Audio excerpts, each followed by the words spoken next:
All right. Hi, everyone. Welcome and good afternoon. Thank you so much for joining us virtually today. My name is Hala Alawi, and on behalf of Atmosphere Press, I am so pleased to welcome you to today's event, Living History, where we will hear from new fiction set in the 20th century. Sebastian will be reading from Trippy Hippy, released June 30th. Richard Scharine will be reading from Harvest, released July 10th. And Malve S. Burns will be reading from Stone Mother, released September 1st. All three authors' books can be purchased both from online retailers and from select bookstores. And of course, the books can be ordered on Atmosphere Press's website at atmospherepress.com/books. Please see the links that I'm dropping in the chat.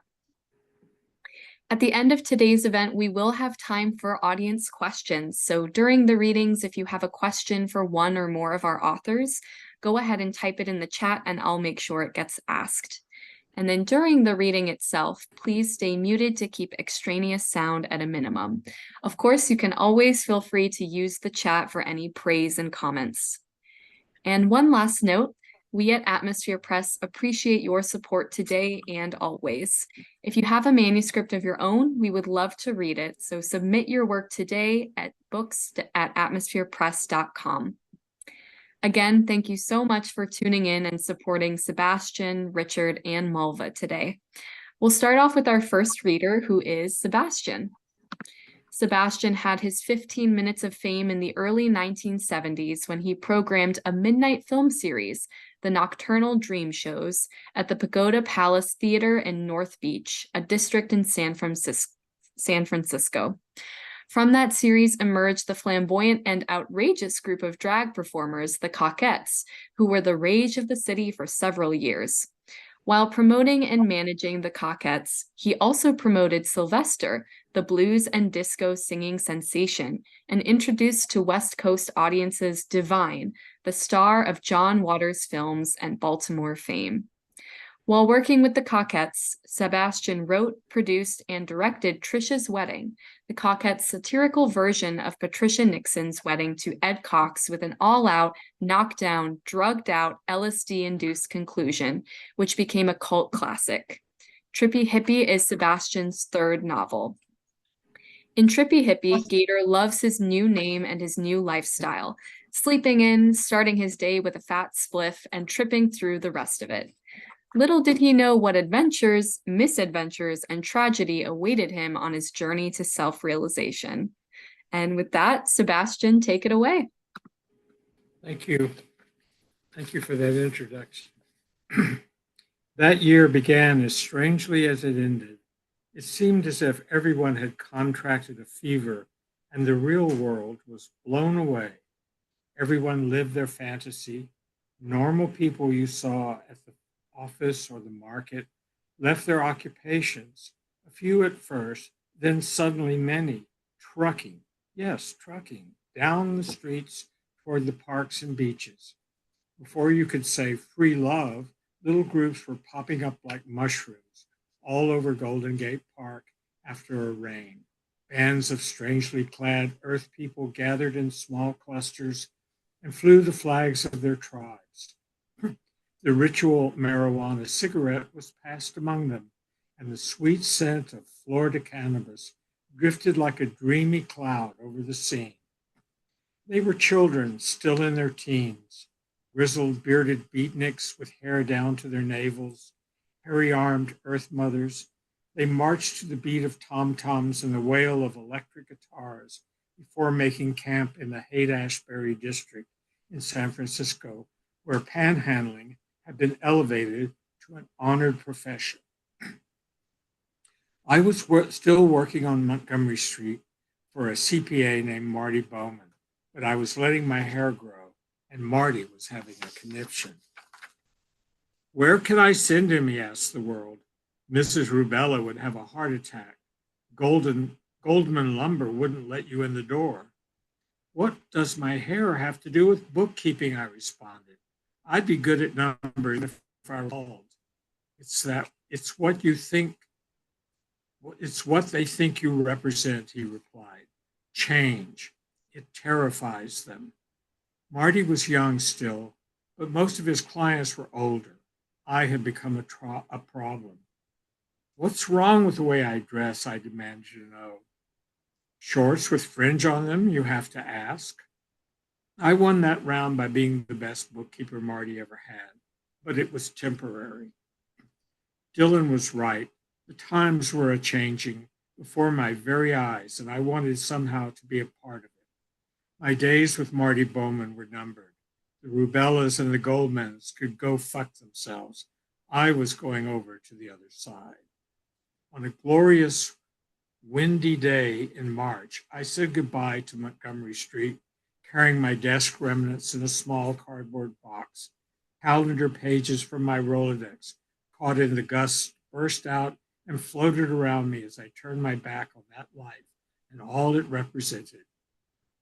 I moved into a new apartment in Ashbury Heights, in a 3-story converted wood frame house overlooking the stacks of apartments and houses on nearby hillsides. It was perched at the top of a winding road with vistas of the entire Noe Valley, the bay beyond, and those structural masterpieces, the Bay and Golden Gate bridges. There were 3 flats and an attic room. I rented the middle flat, which sported a stunning view from every window.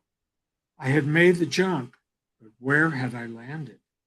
I scanned the room full of my unopened boxes and through the double French windows to the slash of green park and beyond the cerulean blue of the bay glittering on a bright spring day, and I prodded myself into action. I've got to make this place livable. I've got nowhere else to go. The first box I opened contained a note and scrawled across it in bold letters, in Mom's unmistakable cursive style, was the command, "Read this." Dearest Arnie, Dad and I miss you already. I looked all over and found him sitting in your room. I broke 2 fingernails packing these boxes. Dad's arthritis is worse, so I had to carry them to the station. The Hoffman girl is home from college. You should see her. You would never guess Jaime and Sadie would make something so pretty. You should come back to Dallas while she's still here. Don't let this one slip through your fingers. After all, you're no bargain. At that loving reminder, I heard a voice say, "Welcome, brother." I looked up from the note to see a man standing in the doorway. I hadn't heard him approach. He was lean, tall, and tatted, and held out a 6-pack of beer. "I'm Joe," he said. "Have a cool one," and he handed me a can. "Pull up a box and hang loose, man," I replied, taking the beer. I was already picking up on the lingo. "We call this house Adler's Ashram," said Joe. "It's a holy place. Adler's my roomie. He's been here the longest, like 3 years, so he gets to name it. People come and go here all the time. You meet somebody and the next day they're gone. Maybe that's why friendships are so intense. You'll dig it here. You look like you'll fit right in." He then extracted a joint hidden from somewhere within his shoulder-length hair. He used his thumb to light a match with the other hand. "Want a hit?" I hadn't gotten around to that yet. I wasn't sure I was ready. I took the joint and drew in a deep drag, holding it briefly before I exhaled in a fit of coughs. It only took a few minutes before I saw the room in a way I had never seen it before. Everything was much larger, and bathed in a golden light. Joe was staring at me. "This your first time?" he asked. I was too stoned to answer, so I simply nodded and looked around at the clutter of unopened boxes and the litter of tape and string on the polished hardwood floor, and wondered if my life would ever be neat and orderly again. And did I even want it to be?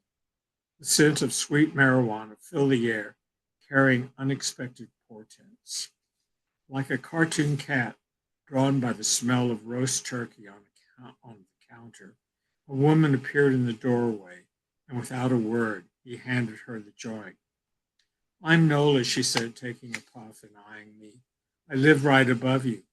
Come over any time. Our door is always open. She held out her hand, and I felt the softness of her fingers, while the toughness of her palm told me she was no stranger to real work. I'm the newbie, I managed to say. You'll have to clue me into the rules. There are no rules. When we all respect each other, we don't need rules. It's almost communal living here. Our doors are always open to each other, and outsiders too, quite often. Joe stood up. Sorry, I've got to split. Business calls. See you later, alligator.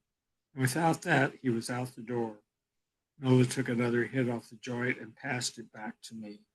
I was almost comatose from the last hit, and I sat there, so holding the burning roach until the hot ash almost reached my fingers. Don't bogart that joint, man, Nola said softly. I took a hit and coughed again. She took the joint from my fingers. She took a hit and exhaled a cloud of smoke that enveloped me. You really are a newbie. What do they call you? I'm Arnie Epstein. That will never do. Kneel down. Stoned and obedient, I knelt. I name you Gator. She tapped my head with the broom handle, as in, see you later, alligator. Don't I have any say in the matter? Everyone has a right to choose their own name, but that's what we're calling you until you come up with something else. I studied her, the pots slowing my anxiety and sharpening my focus. She looked like a schoolgirl with no makeup and rimless glasses. Her lips appeared soft and kissable, and her green eyes were the kindest I had ever seen. I thought she was the sort of girl that loved baby elephants and toothless Tibetan women. I wasn't sure I liked my new name, but I liked her. Gator, I snapped in mock anger. Aren't you afraid I might bite your head off? She had an offhand laugh that was part teasing and part loving. She caressed my cheek gently with her hand. I don't think you bite. You're a softie, I can tell. Now I'm going to go to another part of the book. Later on, Gator and his boyfriend Eddie go to Mexico. And while they're there, they go to a very small town high up in the mountains near Oaxaca. And they meet a woman named Maria who conducts a ceremony and gives them psilocybin mushrooms. Marie was singing now, and her voice echoed, bouncing off sheer walls of granite. Accompanying her was a flute and a marimba and something similar, but more primitive. I rode the sound into the mountains, while it was far below. Fear crept into a level of my awareness that I might go so far out I couldn't get back. I had entered the maelstrom, and a billion stars swirled around me. I saw for the first time the face of a Mixtecan warrior in the stony outcropping. It surveyed the deep valleys where millions of his descendants passed through, their struggles for a kind of life, making gods that commanded great structures in their homage. They built pyramids and engaged in bloody wars, all in obeisance to the gods they themselves had invented. Blood ran down the stone steps, turning the lake red. They carried limestone blocks hundreds of miles from the jungles of Tabasco to the central plateau and built their towering monuments, and great cities rose around them. Somehow I knew all this, the history of Mexico, and of all mankind as well. A great panorama of history passed before me and culminated at this moment. The great eye of God that sees everything all at once was about to open. I returned to my body abruptly. We returned from the forest and entered a cave on the side of the mountain. Maria and several men with torches from the village led us deep into the cavern where stalactites and stalagmites were like the fearsome teeth of some giant ogre guarding the entrance. Then we saw history written on the walls of the cave. Depictions of massive battles, illustrations of human sacrifice, blood-dripping hearts held high to the seas of writhing humanity below. Then just as suddenly I was back inside Casa de Sandoval with Eddie, Reaper, Dope, Claude, Delpha, Lazzie, and Maria. I was still high as fuck, but I was no longer hallucinating. I saw everything around me in microscopic detail. My eyes traveled around the room, passing over Delpha and Lizzie, and finally over to Reaper, who was glazing next to Claude. Dope laughed at some joke unknown only to himself. The radio lady, Maria, was off in her other world. I'm going to stop there. I think that's all my time. Thank you so much, Sebastian. I saw that somebody in the chat said, I love the language, and I think we definitely get a really good feeling for what we're getting into with Trippy Hippy. So thank you. You're welcome. My pleasure. Yeah. Reading next today is Richard Scharine. Richard was born in the back room of a Wisconsin farmhouse, went to a one-room grade school, and rode a school bus 52 miles to high school. He is currently a professor emeritus in the University of Utah Theater Department, where his honors include University Professor, University Diversity Award, and College of Fine Arts Excellence Award.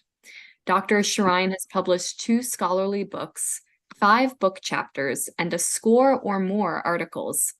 A Fulbright senior lecturer at the University of Gdansk in Poland, he has directed 100 plays and acted in 7 foreign countries, including the title role in Oedipus at Colonus in Athens, Greece. The smartest thing he did was to marry Marilyn Hunt Scharine. Read more about Richard and his work at rscharine.com. From the Wisconsin farms of Scharine's youth to the vivid hallucinations of his own cancer experience, each story in the collection Harvest is set in a locale that the author knows intimately. From a Mormon matron dealing with a series of memories, a failing AAA baseball player facing a questionable future, and a present-day outcast contemplating his fate in front of a World War II Japanese internment camp, these stories explore mid-20th century Americana. We'll hear more now from Richard himself. The story that I'm reading is The Bulb Eaters, and the narrator is a Mormon woman of indeterminate age. Though afar from Utah's flowery hills I roam, or fighting in the ranks of men, fair-flowered the sago lily of my home shall bid my heart return again.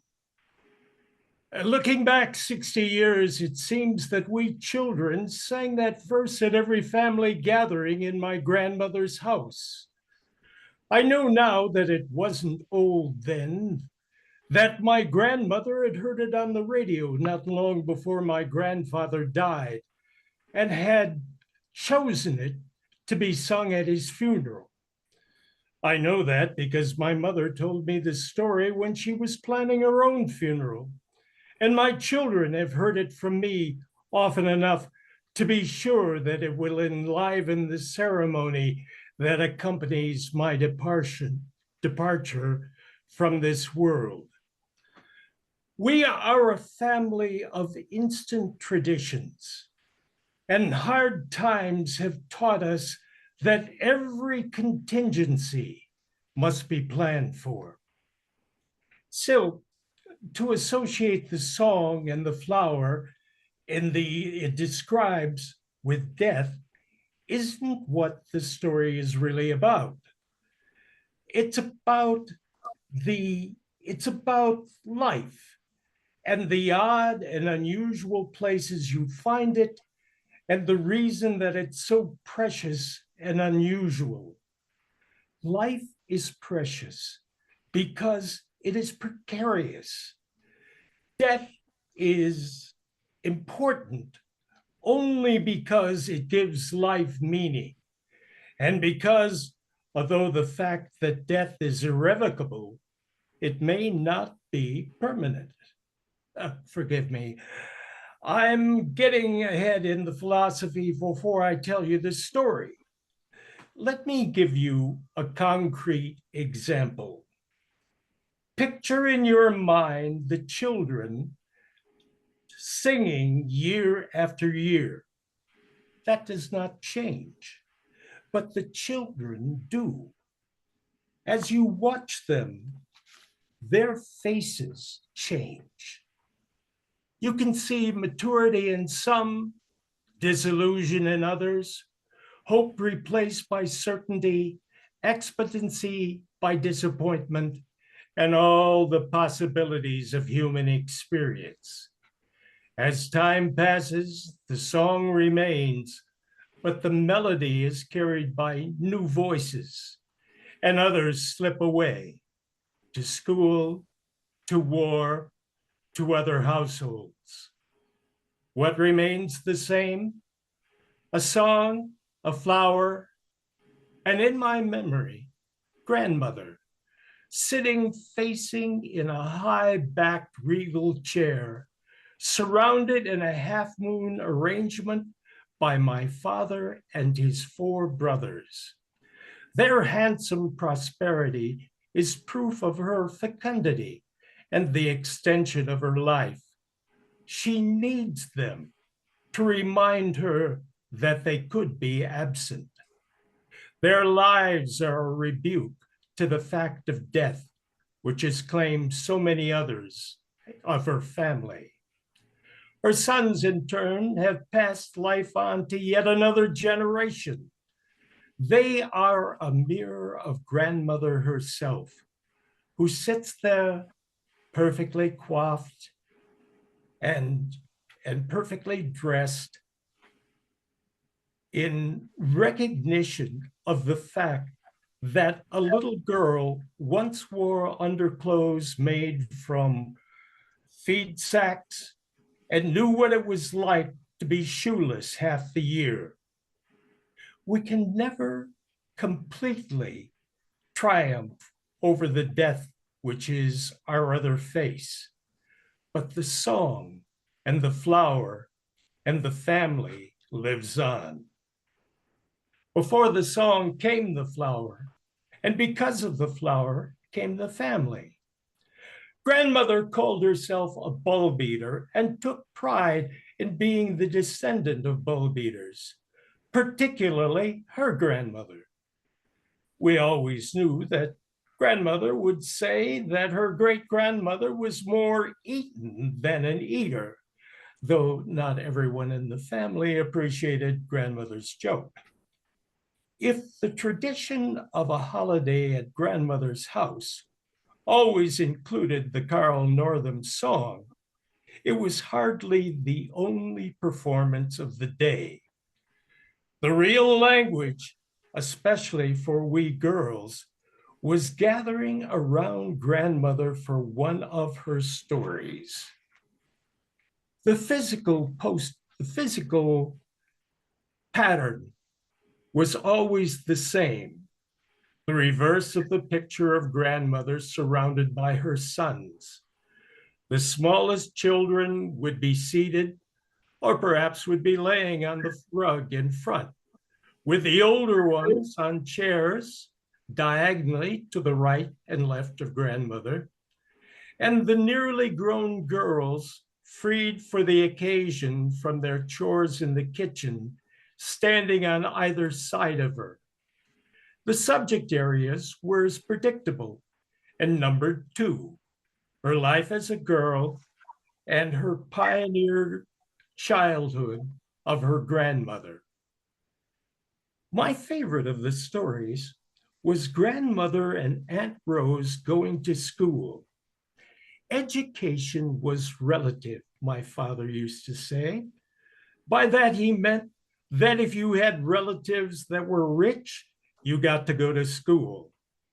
Otherwise, your education was practical. A boy might learn how to milk a cow, butcher a hog, harness a horse, or turn it into a gelding. A girl might learn to can fruits and vegetables, churn butter, make clothing, help at a birthing, and have children of her own.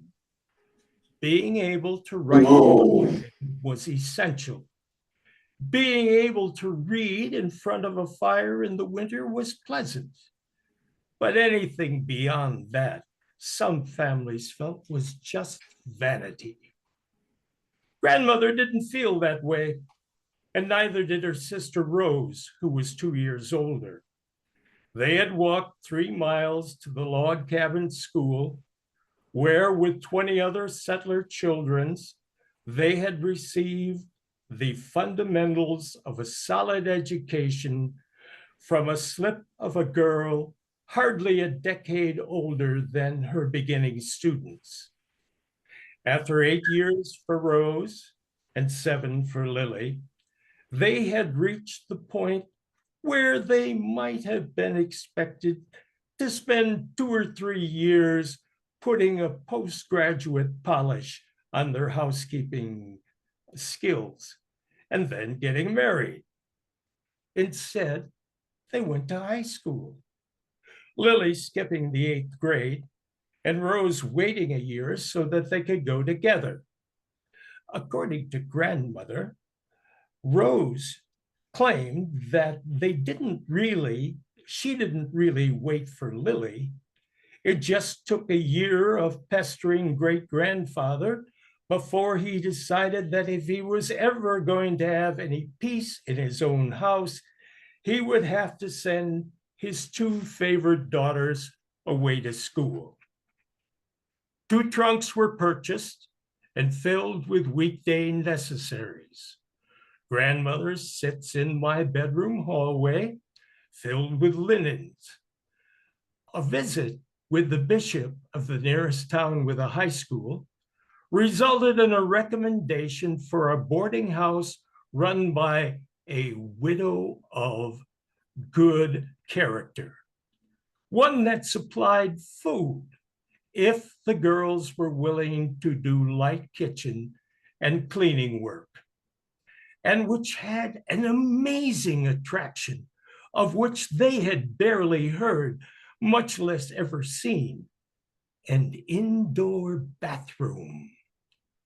Then, one Sunday evening in September, grandfather hitched a horse up to the buggy and loading 15-year-old Rose and 13-year-old Lily and their supporting essentials aboard, drove the 17 miles into town.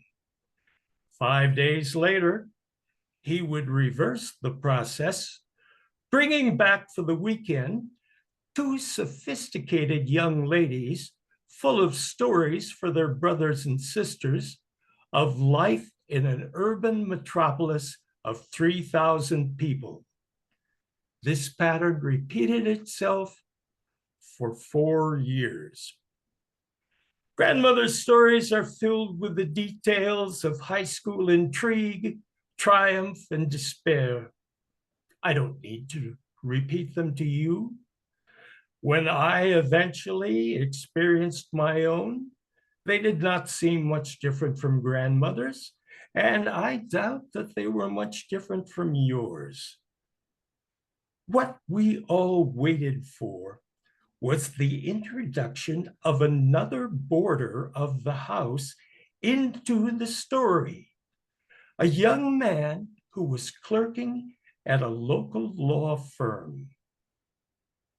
I can't remember the first time I heard it, even though I soon knew the answer to the repeated riddle, the question of whether or not the young law clerk, William Reynolds, would become our grandfather or our great uncle, never lost its thrill. Part of the relationship interest came from its defiance of a cliche. You know, the one, two's company. The 3 of them were always together, teasing one another at the boarding room supper table, strolling in the same park, attending the same church service, and, in the town's one oddity, together at the midweek church dance. The boarding house widow reckoned that if a waltz could be invented for 3 partners instead of 2, they never would have left the floor. Both sisters had a mythic claim. One sister might make the desert bloom like a rose, while the other was named for Utah's symbol of home, mercy, and peace. Well, as you may have guessed, this part of the story could never end happily. There was a version of the tale never told in my grandmother's drawing room that grandfather had tried to solve the question of which sister should be his wife by asking them to become sister wives. But I never believed it.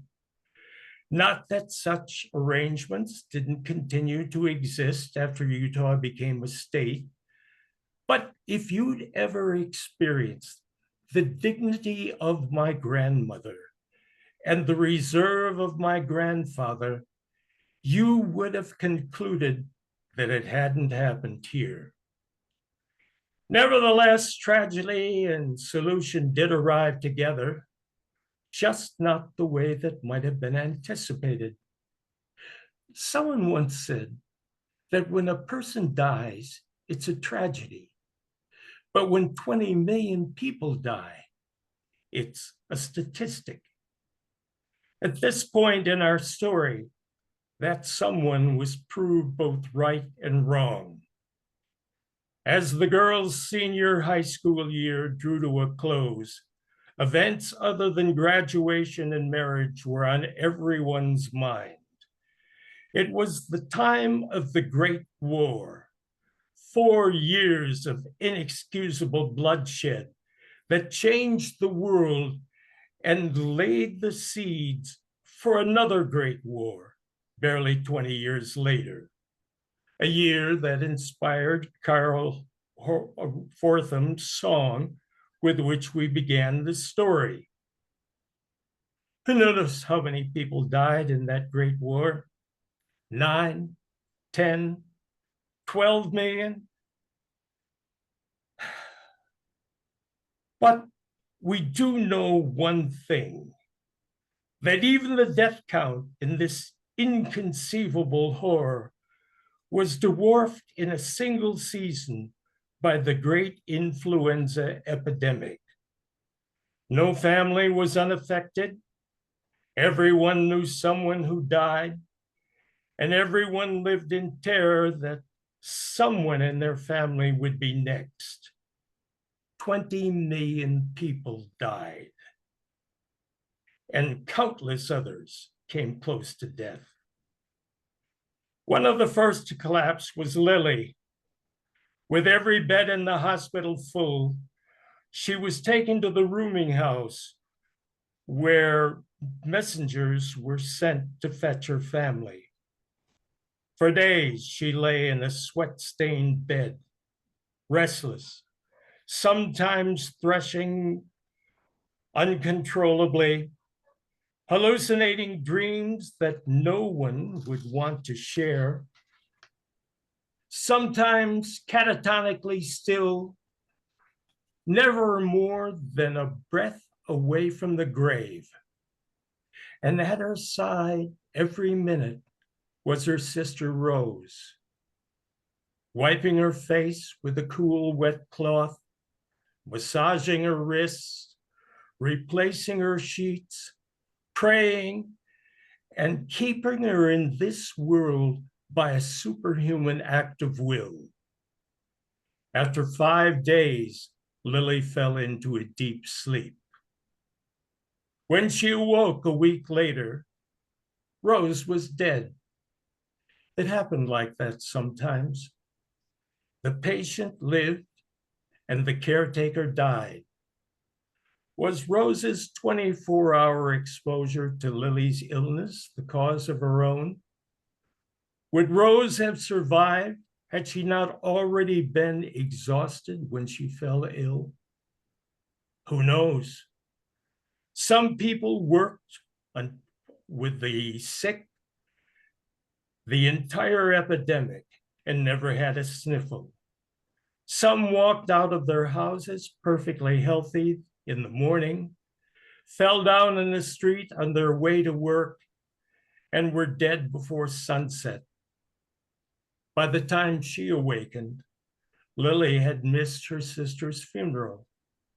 Richard, If grandmother felt guilty, Richard, she I've just got to mentioned it. cut in here because I want to make sure we have time to get to our third reader for the afternoon. But I just want to say thank you so much for sharing this story with us. And of course, be sure everyone to check the link in the chat so you can check out more of the stories and finish this one. Today, our final reader is going to be Malve S. Burns. Malve's earliest memories are of living in a 1,000-year-old castle in Germany. Before moving to the US for graduate studies, she grew up in a silent country that did not acknowledge its horrific past. Malve has led the life of an academic, teaching and managing study abroad programs and working in think tanks and in development at Cornell, USC, Ithaca College, Johns Hopkins, and GWU. Her short story, A Hot Munich Afternoon, appeared in the collection Defying Gravity. Czech Playboy published her short stories in translation.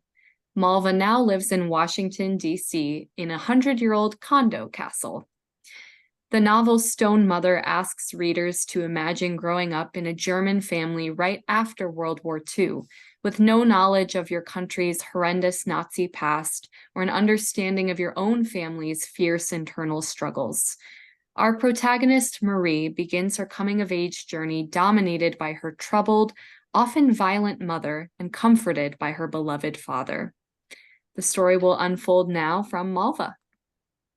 Thank you, Hela, and welcome everyone to listen to this group of youthful youngsters, at least very young in spirit. And I'm very glad to see you all. Thank you for being here. I begin with the first chapter, second paragraph, where the action starts. I'm shortening a little bit. And the chapter is called Falkenburg Castle. That is the 1,000-year-old castle, 1948.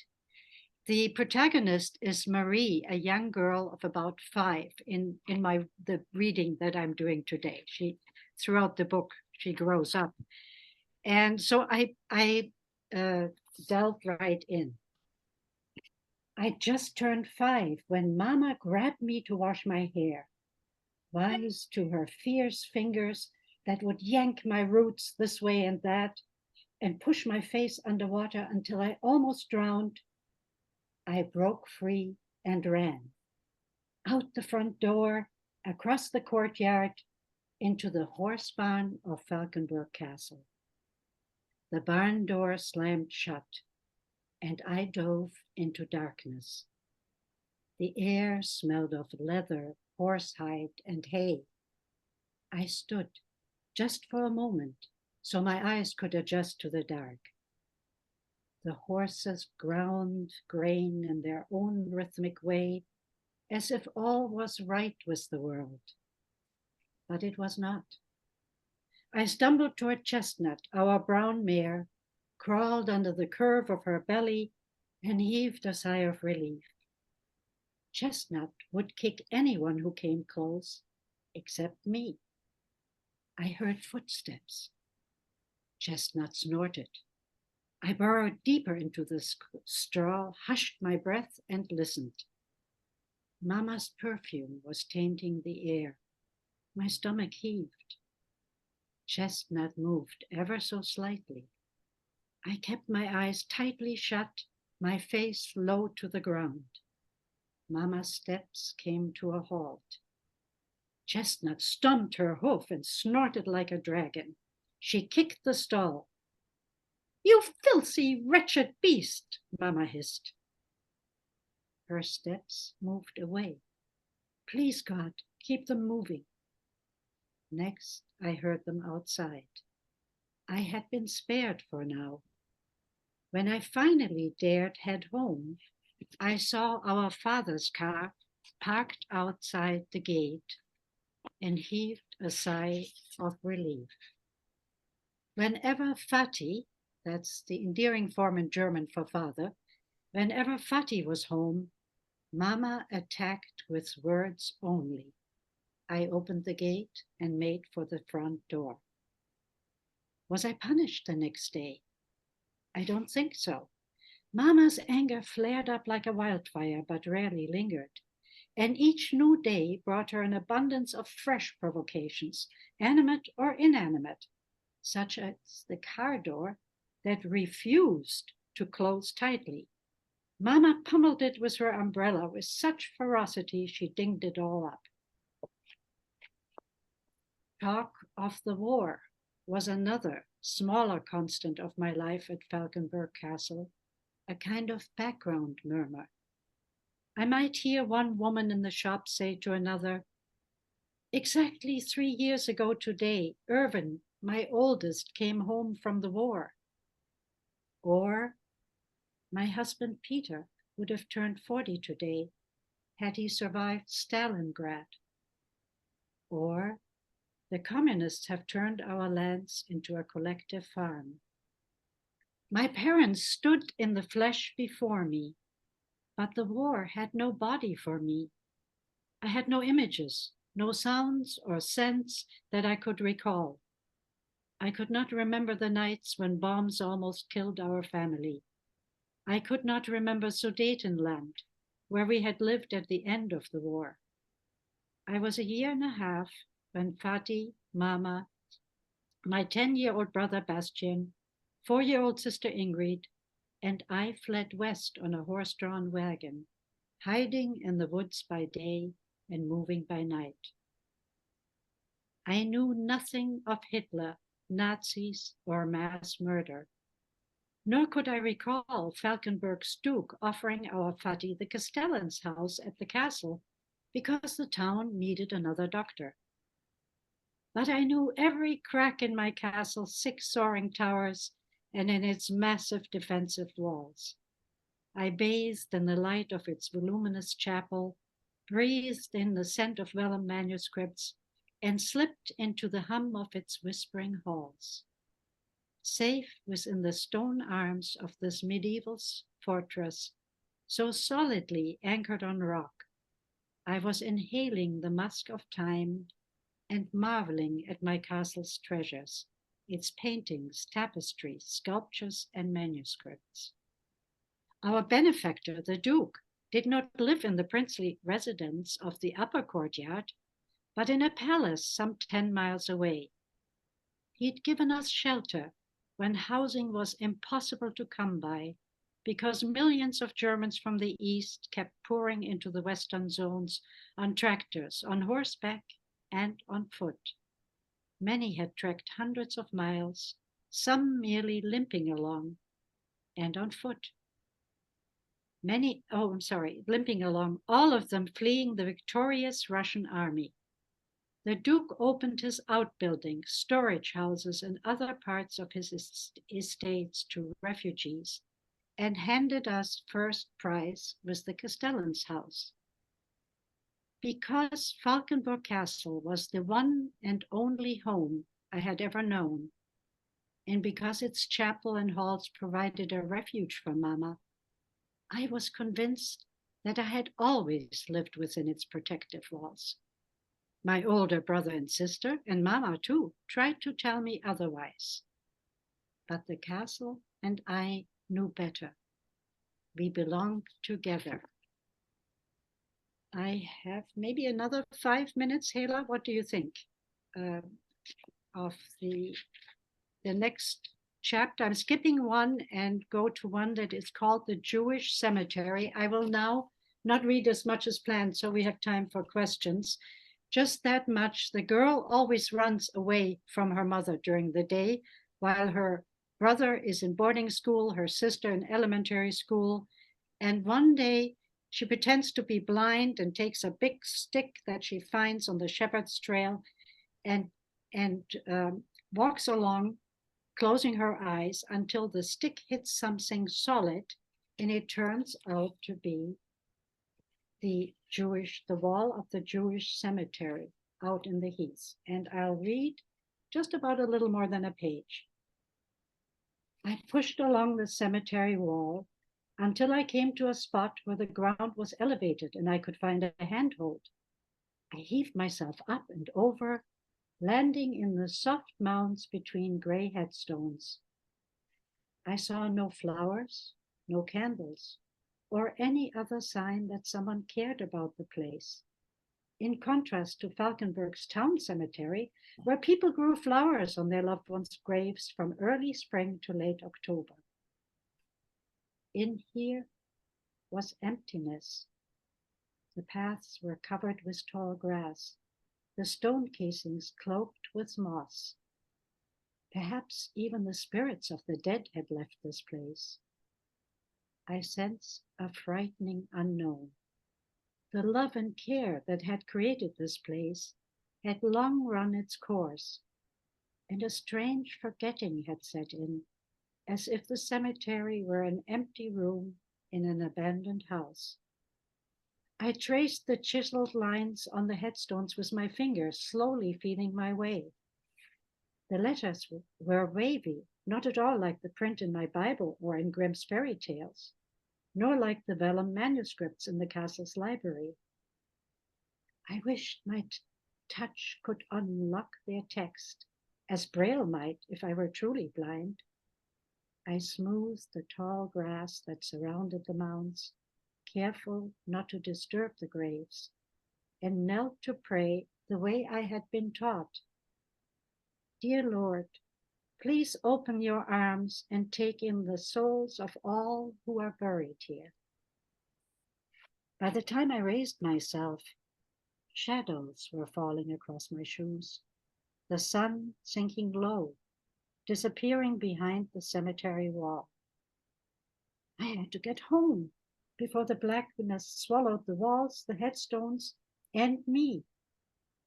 With the dusk creeping in all around me, I was suddenly sure that the graves were filled with fleshless arms and bony fingers that would drag me down. I paced the wall. It seemed so much higher on the inside, searching for elevated ground. I stretched as high as I could, but in vain. With rising panic, I hurried away from the wall. Then I charged, running toward the graves and on top of them, and terrified by the sacrilege, I leapt, reaching the top of the wall. I clung to it with all my strength, pulling myself up and over, and tumbled to the ground below. As soon as I passed through the outer gate, I spotted Anna, that's the nursemaid, walking toward me, and flung myself into her outstretched arms, pushing my face deep into her warm flesh. Hush, hush, Marie. Anna gently moved me away from herself so she could look me in the eye. Where in the world have you been? I climbed over the wall of the cemetery in the heath and then couldn't get out again. Anna winced when she heard cemetery in the heath, so that I started shaking all over again. She put one arm around me and walked me toward the house. From now on, don't ever leave the castle without first getting permission from your mama or me, understood? Yes, Anna, she squeezed my hand. I won't tell your mama. You've had enough of a scare. She pulled out a hanky. Now wipe your face and blow your nose real good before we go inside. I did as she asked, while keeping my eyes firmly fixed to the ground. I didn't dare look over my shoulder, afraid that the dead had risen up and were coming after me. So I'll finish with that, Taylor. Thank you very much, Malva. I mean, I can already see people reacting in the chat, but I just have to echo their sentiments. The prose in your piece, it's really, I mean, it just brings up so many images and emotions. So, yes, very compelling. I see this comment now. So at this point, we do have about 10 minutes for our audience Q&A. So if you've got a question, go ahead and type it in the chat and I will make sure it gets asked. Right off the bat, we do have a question for all three of you. This person wants to know, for these stories, these books today, did you all write from personal experiences, or were these situations unknown to you until you started exploring them through writing? Maybe Sebastian, we could start with you.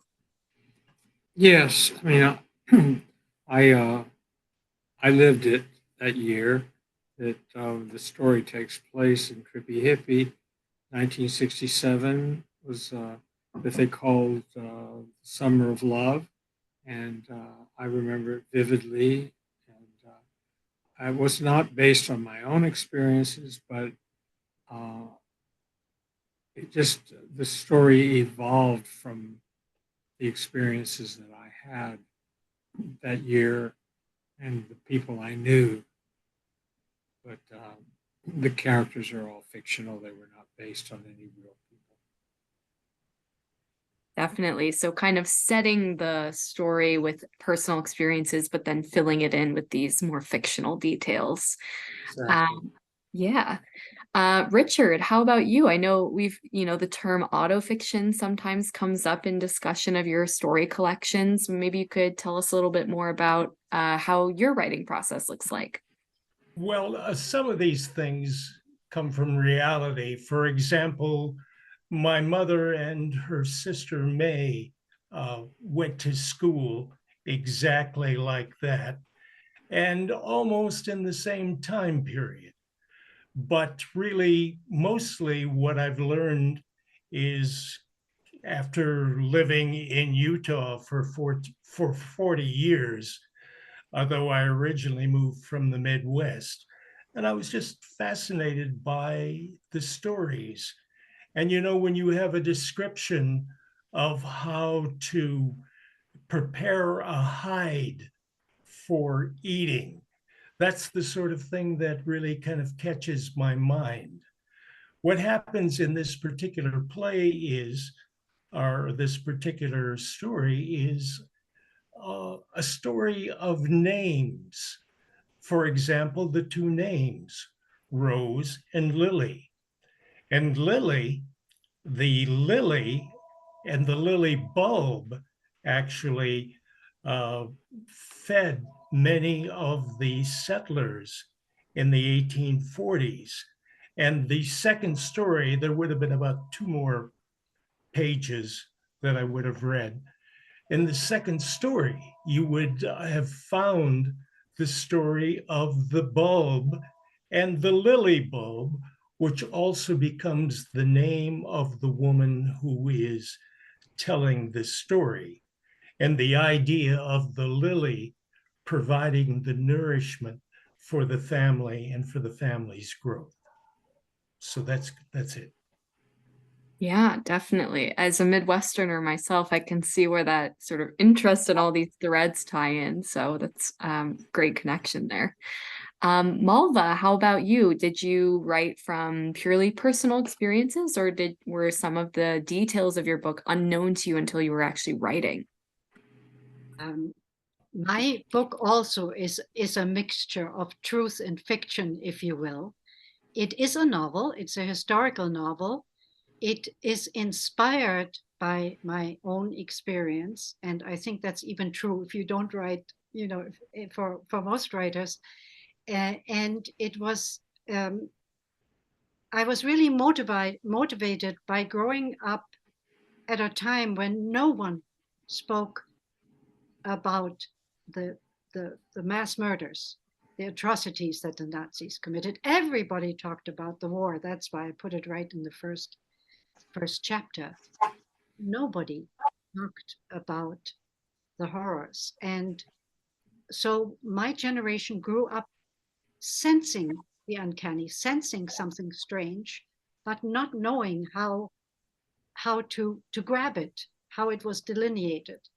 So I tried to recreate that time. So some scenes are indeed inspired by life, others are totally invented. Dialogue is always, even if it may have taken place at the time like that, is of course also recreated. So mine is also a mixture. And I would say I'm somewhere between autofiction, historical novel. Yeah, I mean, hearing both you and Richard talk, the old adage of writing what you know is definitely coming to mind. And I think we can see how that really creates this vivid picture in your writing. We do have a question that is specifically for Sebastian.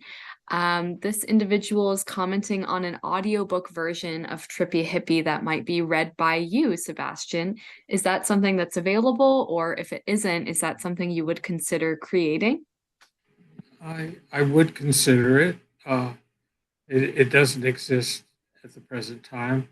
Um, I think if you know better, whether Atmosphere Press would be interested in doing that for Trippy Hippy, I'd be willing to participate. Yeah, I mean, Atmosphere definitely has had authors narrate their own books for the audiobook project. So if that's something you're interested in, and maybe it seems like your fans could be interested in it too, that could definitely be a development in the future. We have another question that is for all three of you.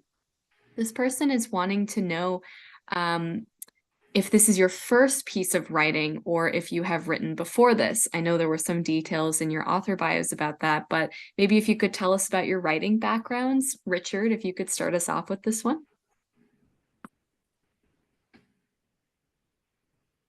Well, I'll start rather than leave the gap. All of my writing prior to the last two books has been academic. So I've written a couple of books as an academic and dozens of articles as an academic, but it's much different. It's kind of interesting trying to, as Malve said, draw on your past to bring this into a book. For example, in my previous book, The Past We Step Into, the last chapter actually came from events which occurred 50 years earlier. And I had a great trouble trying to recreate 1970. I probably should have gone to Sebastian first, and he could have created 1970 for me. But I wasn't able to do it. It was a time of civil rights and also anti-Vietnam conflict going on. And I was trying to turn it into a story. Well, at the same time, I was trying to get through graduate school. And that's why it took 50 years. Definitely. Some of the best projects take the longest, right? So Malva, could you tell us a little bit more about your writing background before penning Stone Mother? Yes, mine is also mostly nonfiction. Originally, I taught college, but only for a few years because in those days, decades ago, you followed your husband's career. And I, at the time when my husband found a new job, well, first I taught at Irvine, then USC, and then we moved back east. And since I taught German literature, which is not exactly the most popular area of college studies, there were no positions for me where we arrived. So then I worked in international programs and also development in the sense of fundraising for universities. I did write a nonfiction book when I worked for the German Historical Institute in Washington. It's entitled The Second Blair House. It's a story of a house in Washington, D.C. And I had some academic articles, but then I just kept writing many short stories, and not many were published except the one that you read, Hela. And one of my first writing teacher was a Czech, a professor at American University of Czech background. He actually was in the Holocaust. He came to Terezin as a 16-year-old or 15-year-old, and then went through all the camps, including Auschwitz, and was liberated by the Russians. And he was very interested in learning about my German experience, but he also liked my short stories, and he had some translated into Czech. I can't actually read them. I have them. Russian. Yeah, it's in Czech. Some. Yeah. I read Rushdie's story. I didn't write it. I thought you were. Yeah, he also invited me to a literary conference in Prague where Salman Rushdie read, and he was still under the fatwa. And there was a party at the end of the conference, and we were all packed into taxis, not told where the destination was. But I had nothing to do with him really, other than being at the same conference on behalf of this Czech professor. Definitely experiences all over the map, literally. So very fascinating to hear about that. Sebastian, if you could wrap us up and let us know what a little bit more about your writing history before Trippy Hippy. Well, Trippy Hippy is my third published novel. The other two, Nobody's Bitch and Little Green Monster, are the two that I wrote a few years ago. Nobody's Bitch, I don't think is available anywhere, but maybe Little Green Monster is. I've written, before writing novels, I wrote maybe 30 or 40 short stories. So that's where I sort of cut my teeth, as they say, in the writing business. But what can you do with short stories? I realized that there was very little chance of getting any of them published. So that's when I turned to writing a book.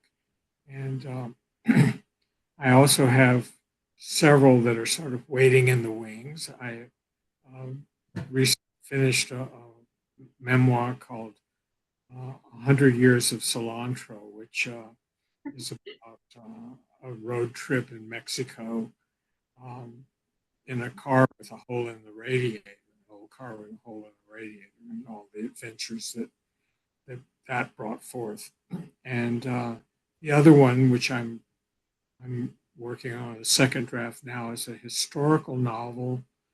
I don't have a title for it. It's the working title is Thaddeus and Sherman. And it's about two boys who grew up together in West Virginia in the 1850s, and one of them is black and the other is white, and their friendship over the years, and which also involved a long separation. And I'm probably going to find another title for it and rewrite it because I think it's got some. I think it works. I just need to change some stuff, and that's it.